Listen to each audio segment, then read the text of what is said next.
Você já contou um plano e no dia seguinte sentiu que tudo começou a desmoronar?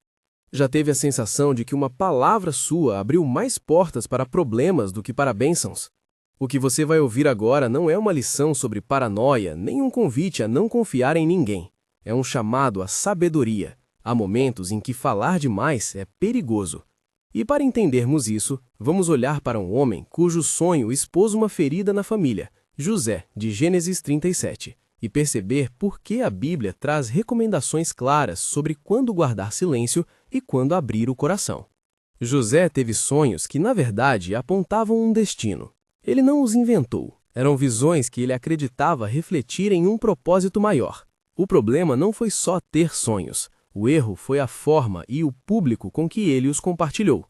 Contou aos irmãos, contou ao pai, expressou orgulho sem medir o ambiente. A reação foi imediata. Inveja, ódio, uma trama que culminou em vendê-lo como escravo. Gênesis não descreve uma cadeia de eventos que aconteceu apenas por causa do sonho. Mostra como um sonho mal colocado diante de corações feridos e inclinados ao pecado pode acirrar uma situação já frágil. José abriu uma janela e o vento da rivalidade entrou. Quando olhamos para esse episódio com cuidado, percebemos algo que vale para os nossos dias. Palavras têm peso. Elas podem semear encorajamento ou alimentar rivalidade. Podem acender esperança ou expor vulnerabilidades. E quando seus planos caem nas mãos de pessoas cujo caráter ainda não foi provado, o resultado pode ser doloroso. Não estou dizendo que você deva viver isolado, com segredos guardados como tesouros intocados, mas a Escritura recomenda prudência. Guarda o teu coração com toda a diligência, porque dele procedem as fontes da vida. Provérbios 4, 23. Não é um chamado à suspeita constante, é um convite a proteger o que faz você ser você. Se esta mensagem está tocando você, se você já contou um plano e se arrependeu, ou se tem um sonho que ainda precisa ser preservado, fica comigo até o fim. Se quiser receber mais conteúdo sobre sabedoria prática à luz das Escrituras, inscreva-se para continuar essa conversa. Voltando ao relato, José era jovem, favorecido por seu pai. Seus sonhos, no entanto, soaram como presunção para os irmãos que viviam com ressentimento acumulado. A narrativa de Gênesis 37 descreve não apenas um choque de sonhos, mas um choque de relações antigas. A inveja estava ali antes mesmo dos sonhos. O que os sonhos fizeram foi potencializar o que já existia. Eles deram forma a uma insegurança que já ardia no coração dos irmãos. Ao expor seu projeto diante de pessoas que tinham motivos para invejar, José não apenas se expôs, ofereceu instrumentos para que a inveja se tornasse ação. Isso nos leva a um princípio prático. Nem todo ouvido é aliado. Há pessoas que, ao ouvir sobre um projeto seu, reagem de acordo com o que há dentro delas, não com o que há no seu sonho. A Bíblia registra outros exemplos que ajudam a entender esse princípio. Em Daniel 4, por exemplo, vemos Nabucodonosor, que foi levado ao orgulho e depois à humilhação. A história mostra como corações inchados de si mesmos podem responder mal à exaltação alheia. O orgulho não só fere quem o carrega, mas é capaz de destruir relações de posições. Provérbios 16, 18 lembra que o orgulho precede a queda. Expor seu plano a quem se alimenta de orgulho pode acelerar consequências indesejadas. É por isso que, antes de falar, precisamos fazer duas perguntas simples. Quem e por quê? Quem é essa pessoa? Por que eu estou contando? As respostas direcionam se o momento é de abrir ou de guardar. Muitas vezes a boa intenção, o desejo legítimo de compartilhar uma alegria, de pedir apoio, de celebrar, cede lugar à imprudência quando não há filtro. A prudência não é segredo, é estratégia de vida, e estratégia com raiz espiritual. Confiar em Deus, mas também agir com sabedoria humana. Para ajudar você a aplicar isso na prática, quero apresentar 7 perfis de pessoas que, quando expostas aos seus planos, podem se tornar riscos. Isso não é uma lista para rotular amigos ou familiares, é uma lente para avaliar reações e proteger o que Deus confiou a você. Em cada caso, vou explicar como esse tipo costuma reagir ao saber dos seus projetos, citar uma passagem bíblica que ilumina a atitude e oferecer uma ação prática para proteger seu sonho. Começaremos por alguns deles agora, e ao longo do caminho você perceberá como o erro de José se conecta a cada perfil. Uma palavra solta, em ambiente errado, pode ser transformada em arma. O primeiro tipo é o orgulhoso. Essa pessoa vive preocupada em manter-se superior, em manter imagem. Quando ouve sobre seu projeto, não celebra verdadeiramente, tende a comparar, a medir e, em muitos casos, a diminuir. O orgulhoso pode transformar sua conquista em competição. Se você compartilha um plano que sinaliza avanço, o orgulho do outro se sente ameaçado e reage. A Escritura é clara sobre o perigo do orgulho. A soberba precede a ruína. Provérbios 16:18. Em termos práticos, o orgulhoso pode sabotar por vergonha, não quer que a outra pessoa brilhe mais, ou por necessidade de controlar a narrativa. Isso pode se manifestar em pequenos golpes, minimizar suas competências diante de terceiros, espalhar dúvidas escondidas como conselho, ou assumir parte do crédito e depois atrapalhar a execução. Como agir?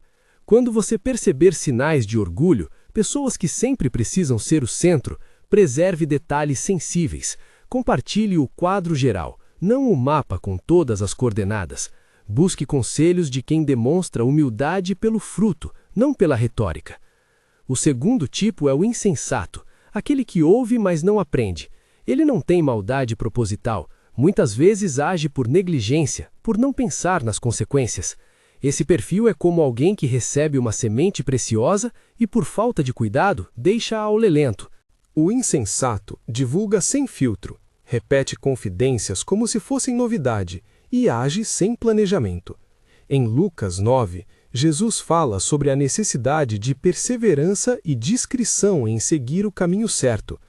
Há um chamado para o discernimento mesmo entre os que afirmam apoio. Do ponto de vista prático, o insensato pode expor seus planos por falta de responsabilidade, comentando com pessoas inadequadas, oferecendo opiniões não solicitadas ou mesmo arrastando você para ações precipitadas. A proteção aqui é simplicidade. Evite dar informações que permitam movimentações sem sua coordenação. Compartilhe passos somente quando houver clareza de compromisso. Teste a responsabilidade pelo fruto. Observe como essa pessoa trata as pequenas confidências antes de confiar grandes segredos. O terceiro tipo é o manipulador ou desonesto. Diferente do insensato, ele tem intenção, tirar vantagem, contornar regras, se apropriar de ideias alheias. A Bíblia alerta frequentemente sobre falsos amigos e sobre a necessidade de julgar pelo fruto do comportamento. Mateus 7:16-20. Embora não queiramos transformar essa passagem em acusação direta, ela nos lembra a regra. Em situações onde há manipulação, a informação que você deu pode ser usada contra você ou para benefício do outro. No mundo moderno, isso pode significar apropriação intelectual, negociações obscuras, promessas vazias e, em casos extremos, tentativas de tomar controle de projetos. O manipulador se alimenta da sua boa vontade.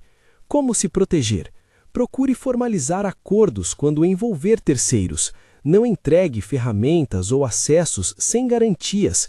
Mantenha registros escritos e testemunhas de decisões importantes. E, acima de tudo, peça a Deus sabedoria para enxergar intenções ocultas. Tiago 1:5 nos lembra que a sabedoria vem do Senhor. O quarto tipo é o ingrato. À primeira vista, parece um paradoxo. Alguém que recebeu, mas não reconhece. O ingrato aceita suporte, recebe benefícios, mas quando chega a oportunidade de corresponder, desaparece ou até retira apoio. Quando esse tipo cruza seu caminho, ele pode inicialmente aparecer como aliado, mas com o tempo revela um padrão de aproveitamento e ingratidão. Lembre-se de Jesus e da cura dos 10 leprosos, dos quais apenas um voltou a agradecer. Lucas 17:11-19. A ingratidão corrói alianças. Quando você confia planos a alguém ingrato, corre o risco de que essa pessoa minimize sua participação pública ou, pior, traga críticas sem reconhecer contribuições. A proteção aqui é dupla. Reconheça a história dessa pessoa. Observe a reciprocidade em gestos pequenos e limite a exposição dos elementos essenciais do seu plano a quem não demonstra gratidão consistente. Esses 4 perfis já oferecem um panorama assustador. Pode até parecer exagerado, mas veja, o erro de José não ocorreu por acaso. Ele compartilhou sonhos diante de irmãos cujo coração não estava preparado para a revelação. A exposição transformou vulnerabilidades em alavancas para a ação deles. A vantagem de entender esses perfis é que você passa a ter critérios. Nem todo que sorri é amigo. Nem todo que se aproxima tem intenção nobre. Isso não é convite à paranoia, mas a uma prudência baseada no discernimento bíblico. Agora, antes de avançarmos, quero que você pare um minuto e pense em um plano seu. Imagine com quem você tem vontade de dividir esse sonho. Observe o rosto dessa pessoa. Lembre-se de alguma conversa que tiveram. Pergunte-se: essa pessoa demonstra humildade, responsabilidade, integridade, gratidão? Guarde essa reflexão. Ela será útil quando discutirmos os 3 perfis restantes e os passos práticos para proteger seus planos. Os passos que incluem como criar limites afetivos, como formalizar compromissos e como testar lealdade pelo fruto do comportamento. Continuando, o 5º tipo que precisamos considerar é o preguiçoso. A preguiça tem diferentes rostos. Às vezes, o preguiçoso é aquele que inveja seu empenho e tenta subverter seus planos para evitar que o trabalho chegue até ele. Outras vezes, é aquele que espera que outros façam todo o esforço enquanto se aproveita do resultado. Quando você conta um plano para alguém assim, há 2 principais ameaças: a apropriação sem reciprocidade e o arrasto no ritmo do projeto. Projetos exigem energia. Pessoas preguiçosas frequentemente se tornam obstáculos, pedindo que você desacelere, adaptando metas para níveis menores. A solução prática é estabelecer limites claros de responsabilidade. Combine tarefas com prazos e expectativas e observe o cumprimento. Não ofereça controle sem supervisão. O 6º tipo é o pecador recorrente. Aqui, usamos a expressão para apontar padrões repetidos de comportamento que desviam do caminho. Não é uma sentença definitiva sobre a pessoa, é antes um diagnóstico de padrão. Alguém que cai frequentemente em comportamentos que comprometem confiança, mentiras recorrentes, dependência de práticas destrutivas, traições habituais, cria riscos reais para seus planos. Envolver esse perfil em suas estratégias pode arrastar você para conflitos morais, legais ou pessoais. A Escritura nos lembra sobre a importância do acompanhamento e das consequências do pecado habitualmente não tratado. Hebreus fala sobre a seriedade do pecado persistente em alguns contextos. A ação prática é clara: não colocar decisões críticas nas mãos de pessoas cujo padrão demonstra fragilidade moral. Trazer esse tipo para um contexto de restauração primeiro, se for seu papel ajudar, ou proteger seu plano até que haja mudança visível e sustentada. Finalmente, o 7º tipo que vou apresentar agora, e é um dos mais perigosos, é o perverso. Quando digo perverso, falo de quem tem intenção maligna, que age para causar dano ou injustiça. A perversidade age com planejamento, usa oportunidades para promover mal.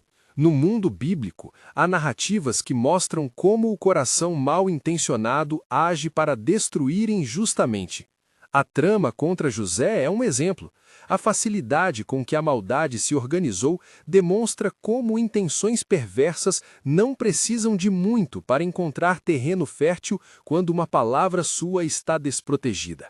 A proteção contra a perversidade exige prudência séria, limitar informações sensíveis, ter acordos jurídicos ou administrativos quando necessário e, quando houver risco real, envolver autoridades competentes.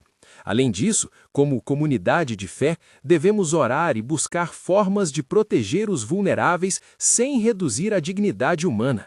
Esse equilíbrio é crucial. Não transformar cautela em censura ou isolamento, mas cuidar dos limites que preservam vocações e sonhos. Ao longo dessas descrições, é importante reforçar: nenhum desses perfis é uma sentença imutável. Pessoas mudam. O objetivo de identificar riscos não é rotular nem excluir, mas aprender a discernir e administrar exposição. José não era perfeito, seus irmãos não eram monstros. Havia erros e pecados em ambos os lados. Ainda assim, o episódio revela como revelar planos em ambientes inadequados pode agravar conflitos já existentes. A essa altura, talvez você esteja perguntando: ok, eu entendi os riscos, mas o que fazer na prática agora? Como, concretamente, eu protejo meus planos sem sufocar relações ou viver paralisado pelo medo? Antes de trazermos um checklist mais objetivo e algumas etapas de implementação, quero fazer uma pausa na narrativa e te convidar a observar um princípio teológico que fundamenta tudo isso: confiança em Deus aliada à responsabilidade humana. A Bíblia não contraria o cuidado, ela o orienta. Tiago 4, 13 e 15, embora trate de planos e dependência de Deus, não sugere inação. Lembra que os planos humanos devem ser feitos com humildade e reconhecimento da soberania divina. Esse equilíbrio, planejar com oração, agir com prudência, é a base que sustenta qualquer ação saudável. Nos próximos minutos, vamos aprofundar em como construir filtros seguros, quem envolver, quando abrir, como documentar acordos e como testar lealdade pelo fruto. Vamos também terminar de analisar os perfis restantes com exemplos práticos e como cada um pode ser verificado no cotidiano. Antes de avançar, quero que você retenha duas certezas. Primeiro, que contar um plano não é pecado em si. Segundo, que a sabedoria bíblica recomenda discrição em momentos estratégicos. José não foi punido por sonhar, ele sofreu por expor seu sonho em um terreno hostil. E esse ponto nos lembra que nem toda franqueza é coragem, às vezes é imprudência mascarada de sinceridade. Ao preparar o terreno para os passos práticos, é fundamental reconhecer sinais. Quais são eles? Pequenos alertas que, somados, indicam que talvez você esteja diante de alguém dos perfis que descrevi. Primeiro sinal, a pessoa que sempre transforma tudo em comparação. Segundo, quem não sabe guardar pequenas confidências. Terceiro, quem promete e não cumpre com pequenas tarefas. Quarto, quem diante de sucessos alheios não demonstra alegria sincera.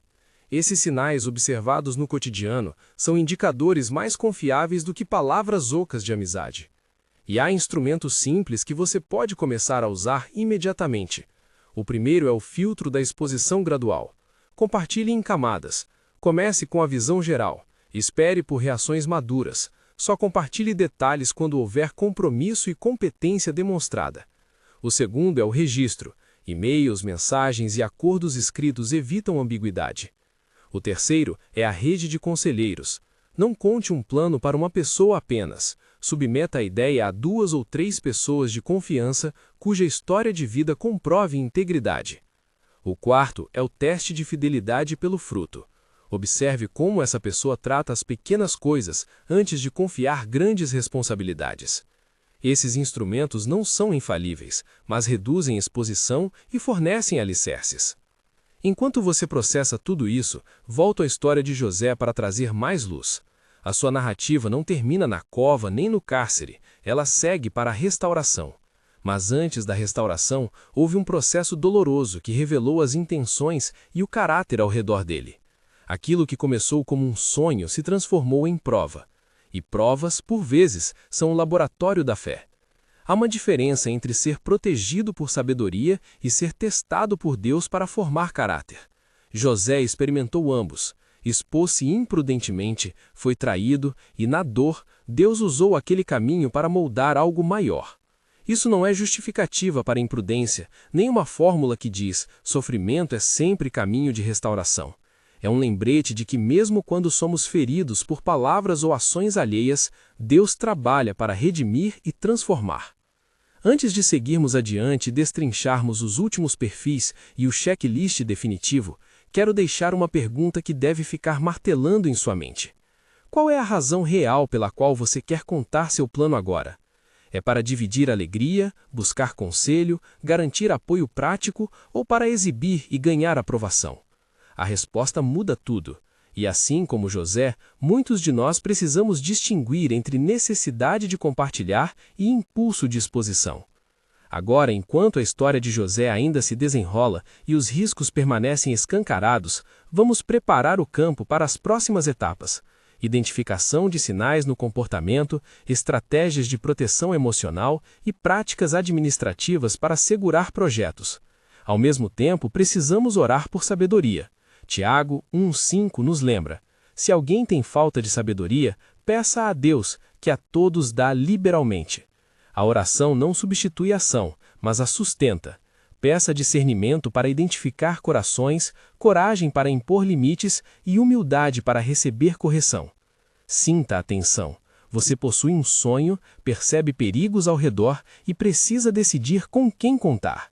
Alguns passos práticos já foram enunciados e mais virão.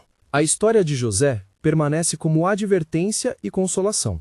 Ele errou em expor demais, sofreu, e no processo Deus preservou o propósito. Falta, porém, ligar esses princípios a um plano de ação claro e detalhado que você possa aplicar amanhã mesmo. E isso é o que vamos fazer em seguida.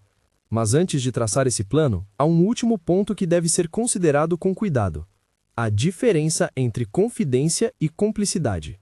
Confidência é partilhar para receber sabedoria. Cumplicidade é unir-se de fato ao outro, com responsabilidade e risco. Saber a diferença é salvar projetos. A partir daqui, vamos aprofundar os 3 perfis que restam, examinar sinais práticos que confirmam cada um e construir um checklist de proteção com passos concretos e escaláveis, desde a conversa inicial até a formalização jurídica quando necessário. Também vou mostrar como envolver líderes espirituais, sem transformar cada projeto em litígio religioso, e como equilibrar confiança em Deus com ação responsável. E enquanto isso, você fará uma avaliação honesta da sua rede de relacionamentos, identificando quem merece estar no círculo íntimo de suas confidências e quem precisa de tempo para provar fidelidade. Agora, vamos aprofundar os 3 perfis que ainda merecem atenção. Aqueles que, por diferentes razões, representam riscos concretos quando seus planos são compartilhados sem critério, e depois transformar isso em passos práticos que você possa aplicar já na próxima semana. O 5º perfil: o preguiçoso. Você o reconhece não só pela lentidão, mas por uma espécie de resistência velada ao esforço alheio. Ele pode sorrir quando você fala do seu projeto, pode elogiar a ideia, pode até prometer ajudar. Mas na hora de fazer, as desculpas aparecem, os prazos são perdidos e, pior, ele tenta redesenhar o caminho para um caminho mais cômodo, muitas vezes um caminho que favorece quem não trabalha tanto. Há 2 formas principais de dano: apropriação passiva e acomodação do ritmo do projeto. A apropriação passiva ocorre quando a pessoa cansada de se esforçar prefere que você faça tudo, e então aparece para colher benefícios. A acomodação do ritmo acontece quando, para manter a harmonia, suas metas são reduzidas ao nível do mais lento e o sonho perde impulso. Como detectar esse padrão? Observe respostas ao compromisso. Quando você propõe uma tarefa objetiva, a pessoa a aceita com ar diplomático, mas não oferece alternativas nem assume prazos claros. Observe também a história. Em projetos anteriores, essa pessoa tende a desaparecer na parte difícil e reaparecer quando há resultado visível. No cotidiano, pequenos sinais antecipam tragédias maiores: atrasos regulares, desculpas repetidas, falta de iniciativa. Um versículo que ilumina a necessidade de diligência é Romanos 12:11, que exorta a não faltar zelo.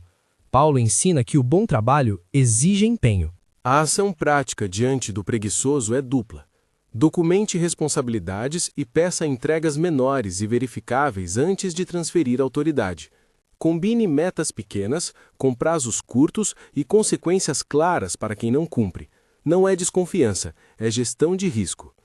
O 6º perfil: o pecador recorrente. Aqui falamos de quem, ao longo do tempo, demonstra padrões que comprometem confiança. Mentiras repetidas, vícios que acarretam inconstância, promessas quebradas por escolhas prejudiciais. Não é rótulo definitivo, é diagnóstico baseado em padrões. A Escritura trata da seriedade do pecado persistente e da necessidade de restauração. Hebreus traz advertências sobre costume e consequências em alguns contextos, mas também fala de disciplina e recuperação. Envolver alguém com padrão recorrente em decisões críticas sem um processo de restauração é expor seu projeto a riscos morais, legais e relacionais. Imagine delegar a alguém com histórico de improváveis pagamentos a área financeira do seu projeto. A chance de problemas aumenta. Imagine confiar segredos estratégicos a quem tem padrão de mentir. A informação se distorce. Como agir? Primeiro, não transforme prudência em exclusão sem graça. Ofereça caminhos de acompanhamento e restauração se for seu papel. Peça compromisso claro com metas de mudança. Segundo, enquanto a mudança não for comprovada, não delegue papéis que comprometam a integridade do projeto. Terceiro, crie salvaguardas, controles de acesso, aprovações em duplo, registros documentais. Teste a mudança no tempo. A verdadeira conversão se sustenta por frutos. Hebreus e outras cartas apostólicas mostram a importância de processos e consequências que conduzam à recuperação, e você pode espelhar isso em pequenas etapas práticas dentro do seu círculo. O sétimo perfil, o perverso. Ao usar essa palavra, queremos apontar intenções claramente malévolas. Quem deseja dano, lucra com injustiça ou planeja desestabilizar. Ao contrário do manipulador, cuja habilidade pode envolver dissimulação e vantagem, o perverso busca ativamente quebrar o outro. No relato de José, a trama não foi apenas fruto de ressentimento, houve malícia organizada que encontrou solo fértil. Em situações modernas, perversidade aparece em campanhas de difamação, sabotagens deliberadas, infiltração com o objetivo de roubar propriedade intelectual ou destruir reputações. O perigo aqui não é teórico, pode haver risco financeiro, legal e pessoal. Como reagir a essa ameaça? Primeiro, a prudência não é apenas pessoal, é comunitária. Limite informações sensíveis a quem tem comprovada lealdade. Use contratos e formalizações quando há potencial de exposição legal ou patrimonial. Envolva autoridades quando houver crimes ou ameaças reais. Proteja dados e backups. Não deixe chaves administrativas nas mãos de pessoas cuja lealdade é duvidosa. No entanto, a resposta não precisa ser violenta. Proteger não significa desumanizar. Ore pelo outro. Busque meios de reconciliação quando possível, mas não sacrifique sonhos e vocações por ingenuidade.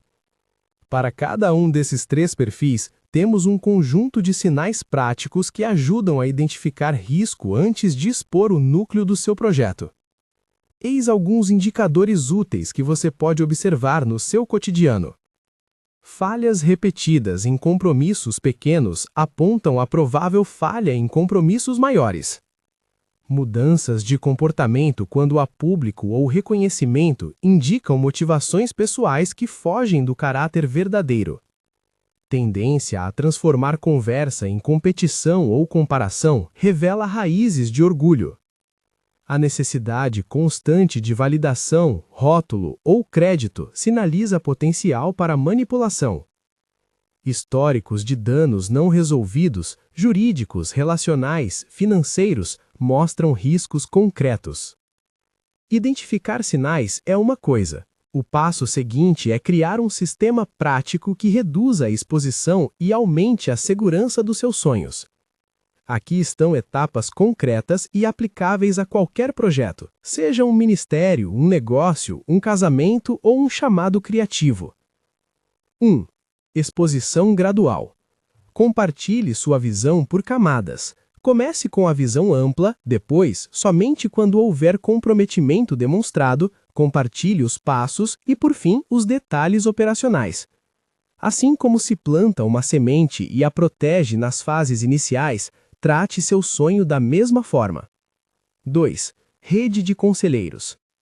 Não conte tudo a uma única pessoa. Submeta ideias a 2 ou 3 conselheiros confiáveis, líderes espirituais, parceiros experientes, pessoas que já provaram integridade.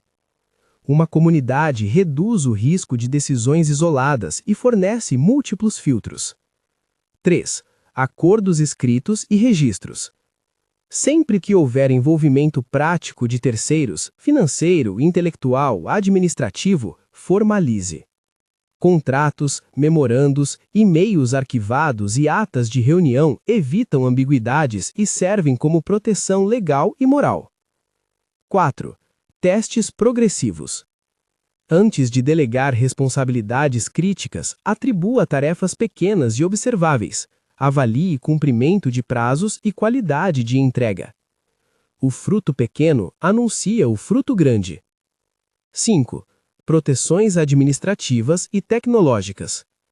Use controles de acesso, backups e auditoria.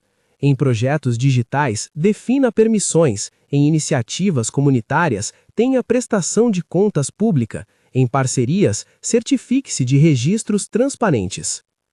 6. Filtros emocionais. Trabalhe o guardar o coração. Provérbios 24:3.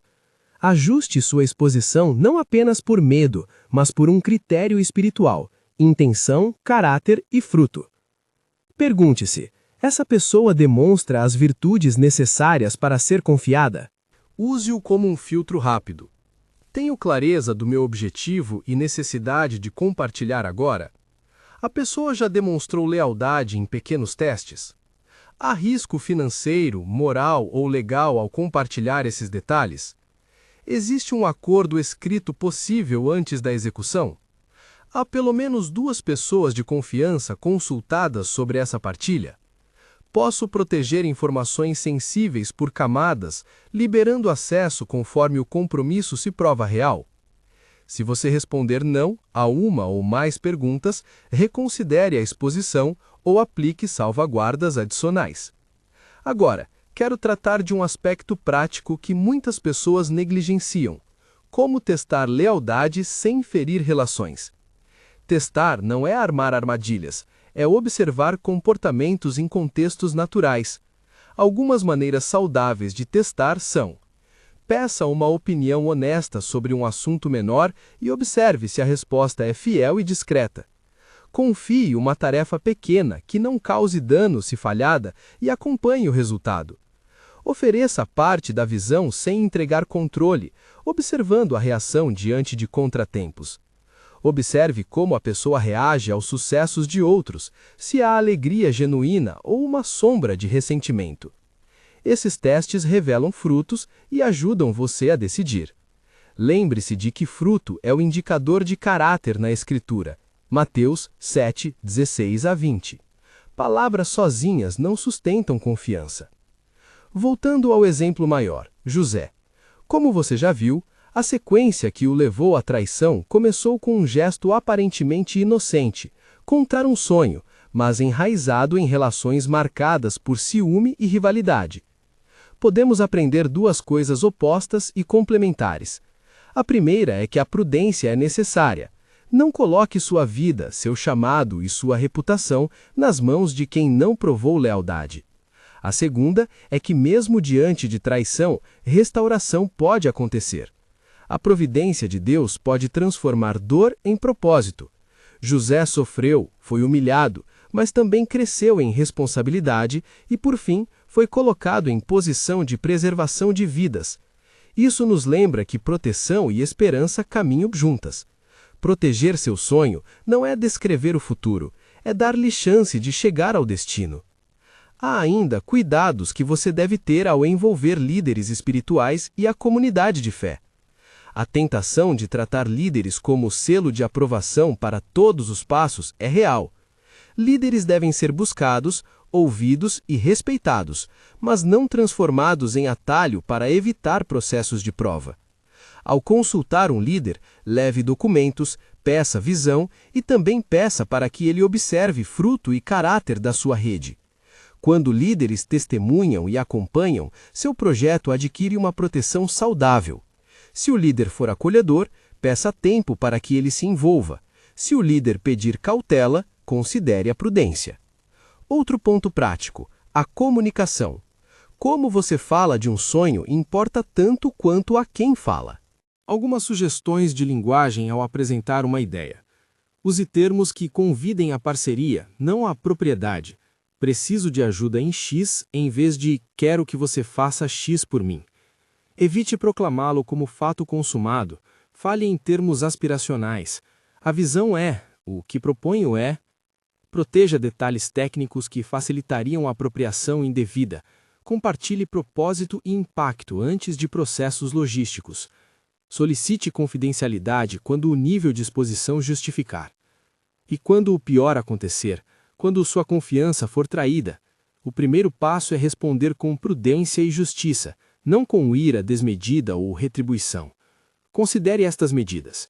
Documente o ocorrido. Guarde e-mails, mensagens, comunicações que comprovem o fato. Procure orientação legal e, vez por outra, aconselhamento pastoral, dependendo da natureza do dano. Proteja o que ainda é possível. Altere acessos, recupere controles e comunique partes interessadas. Resista à tentação de retaliar. Envie sinais claros de que você busca a solução, não o confronto permanente, mas não abra mão de salvaguardar seu projeto. Como comunidade de fé, temos a responsabilidade de proteger vocações.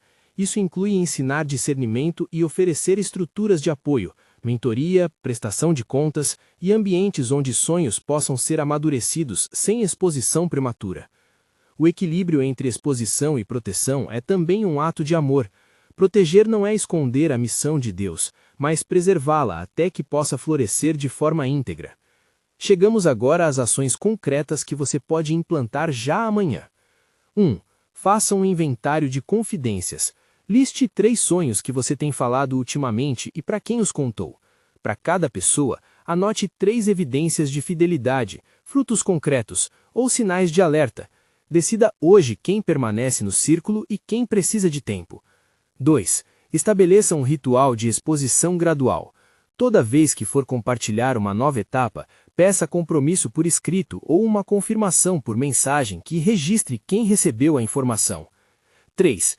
Cria um pequeno acordo de confidencialidade, mesmo informal, pode ser um e-mail curto, quando houver troca de informações sensíveis. Não é litígio, é prudência. 4. Nomeie 2 pessoas para sua rede de conselheiros e agende uma reunião para submeter a visão e ouvir feedback. Peça perguntas difíceis, as que testam viabilidade e caráter, e ouça mais do que explica. 5. Ore e peça sabedoria antes de falar com alguém novo sobre um plano.